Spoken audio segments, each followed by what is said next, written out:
La formation en papetier pourrait être de nouveau enseignée au Centre de formation professionnelle de l'Abbé en raison des postes à combler dans l'industrie forestière. Pas moins de 108 travailleurs partiront à la retraite d'ici à 2017 à l'usine Kenogami de produits forestiers résolus. Maxime Tousignan, quels sont les critères qui permettraient au programme de revoir le jour à l'Abbé? Le premier point à surveiller, Cassandre, en vue d'un retour du programme de production en pâtes et papier à l'Abbé, c'est le nombre d'inscriptions. Il faut savoir que le programme avait été retiré du cadre scolaire il y a environ 5 ans en raison notamment des fermetures dans les usines forestières, mais également pour la baisse d'inscriptions. Donc, selon le directeur des services éducatifs aux adultes de la commission scolaire des Rives-du-Saguenay, Jean Blackburn, on vise un seuil de 20 étudiants afin de ramener le programme à l'Abbé et on mise également beaucoup sur la collaboration des industries forestières au programme. On parle ici d'une collaboration au niveau des heures de laboratoire et également des stages avec les étudiants. Et justement, est-ce que les entreprises comptent s'impliquer dans la relance?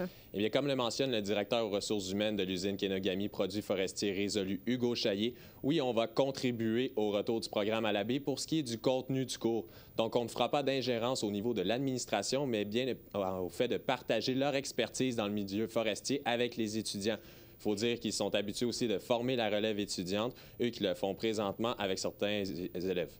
Et quelle est l'alternative pour ceux qui désirent obtenir une formation dans l'industrie forestière? Eh bien, en ce moment, il y a une douzaine d'étudiants qui suivent un programme d'attestation d'études collégiales offert par le Cégep de Saint-Félicien en production pâtes et papier. Donc, ces étudiants sont envoyés directement au sein des industries forestières. On parle des usines de Kenogami, d'Olbeau-Mistassini, Alma et Saint-Félicien.